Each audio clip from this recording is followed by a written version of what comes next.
Енді бұл видеоны сіздерге нақты транзакция енгіземіз, яғни жалпы практикада көретін боламыз. Жалпы одан алдыңғы видеода сіздерге кішігірім шолу жасадық, обзорын көрсеттік. Енді бұл жерде учет бөлімін талқылайтын боламыз. Учет деген не, ДДС деген не, жалпы ол қалай жүргізіледі деген сияқты. Жаңағы айтқандай, бізде плюс батырмасын басамыз. Мысал ретінде айтайық, бізде кондитерский, соған біз закуп жасайық. Бірінші расходтан басталады ол бизнес. Расход, закуп деп алайық. Закуп деп отқанымыз білесе, сатып алу бір жерде. Наличный төлет деп айтайық. Мысалы ретінде 100 000 теңгеге біз закуп жасадық. Болды. Сохранить кнопкасын басамыз.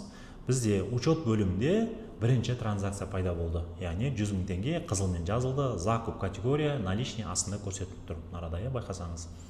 Кеттік. Енді бізде жоғарыда қарап отырсаңыз, доход, расход, итогы деген бар. Бізде қазірге доход жоқ, 0 болып тұр. Келесіде расход 100 000 теңге, итогыда минус 100 000 теңге біз қазірге минустамыз. Соны көрсетіп тұр.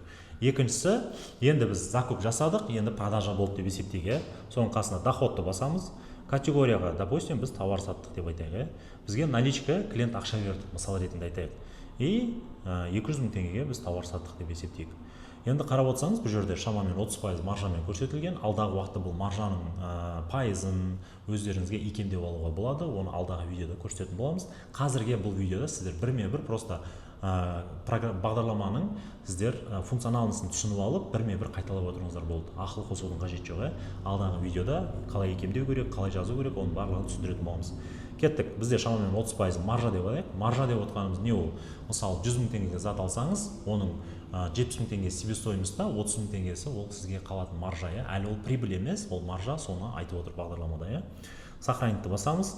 Кеттік. Келесі бізде товар, яғни наличныйға товар саттық, 200 000 теңге сізде көкпен белгіленіп тұр. И жоғарыға қарайтын болсаңыз, бізде доход 200 000 теңге, расход 100 000 теңге, и бізде итогыда 100 000 теңге қазір бізде баланс бар.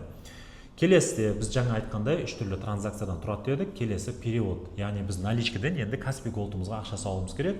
Бізде поставщик басқа қаладан ақша сал деп отыр, мысалы. Енді тағы плюспен басамыз, батырманы ешқайда кетпейді. Перевод дегенді басамыз, расходтың қасында қарамен белгіленген.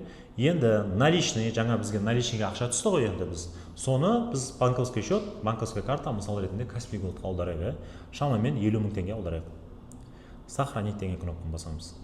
Кеттік. Әдемі бізде перевод со счета на счет, наличныйдан банковскийға өтті, 50 000 теңге жаңағыдай сұр түспен белгіленіп тұр. Енді қараңыздар, бұл жерде расход жасадық 100 000 теңге, доход болды 200 000, перевод болды 50 000 теңге ешқайда есептелінбеді. Жаңа айтқандай, перевод дегеніміз ол өзіңіздің бір счеттан екінші счетқа өтті, ақшаңыз ешқайда кеткен жоқ.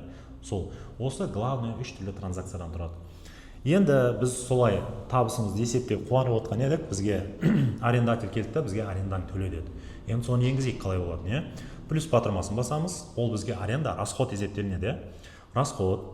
Енді бұл жерде аренданы белгілейміз. Үстемізде қай счеттан, мысал ретінде наличкадан айтайық, 50 000 теңге аренда деп жазайық. Мысал ретінде, аренда. Кетті. Бізде келесі транзакция, тағы расход. 50 000 теңге наличкадан арендаға кетті. Енді жоғары қарап отырсаңыз, сізде уже расходыңыз 100 000 емес 150 000 болды.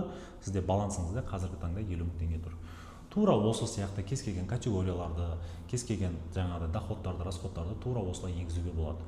Енді бұл жерде тағы бір айтатын нәрсе, одан бөлек сізде мысалы өзіңіздің жарататын ақшаларыңыз бар, тек қана компания емес, мысалы өзіңіздің тойыңыз бар, баратын киіміңіз бар, отбасыңыз бар деген сияқты. Оның расходын қалай істейміз? Ол бізге дивиденд деп есептелінеді. Ол компанияның расходына кірмейді, ол біздің жеке расходымыз. Көп кәсіпкерлердің өкінішке орай үлкен проблемасы компанияныкімен өзінің ақшасын араластырады, содан кассовый разрывтар, проблемалар туындайды. Енді компаниядан ақша алып көрейік қалай болады? Бізде 50 000 теңге бар ғой енді. Біз соны алуымыз керек. Кәсіпкерлер сол шамалы ақша түскен кезде жаратуға ұмтыламыз. Плюсті басамыз, расход, енді закуптың астында дивиденд деген басамыз. Үстемізде қай жақтан дивиденд? Наличный 50 000 теңге алдық деп есептейік. 50 000 теңге сохранить. Керемет, бізде бір расход, 3 түрлі расход болды, бір доход болды, бір перевод болды. Жоғарын қарап отырсаңыз, бізде 200 000 теңге түсті, 200 000 теңге ровно жараттық. Бізде 0 теңге қалды остатықта. Тура осы сияқты кез келген транзакцияны осылай істей беруге болады. Одан бөлек бұл жерде жаңағыдай хэштегпен, яғни белгілеулеріңізге болады. Мысал ретінде айтайық. Сіздерде айлық берулеріңіз керек, мысалы Асан деген жігітке. Сіздер Асанға бірінші аванс сұрайды, одан кейін толық айлығын береді, оның қанша айлығы жатқан именно Асанын қалай білуге болады. Мысалы сізге келді, Асан деген сізде компанияңызда сотрудник бар, оған зарплата бердік, аванс сұрап жатыр, мысалы ретінде айтайық, наличка дейік, сөйтеміз да, айтайық жаңағыдай 50 000 теңге аванс берейік. И астына қарап отырсаңыз, мынаға кез келген комментарий жазуыңызға болады әртүрлі транзакциялар бойынша. Немесе хэштегпен, мысалы егерде Асан деп белгілейтін болса, оны мынаға аванс деп жазып қояйық.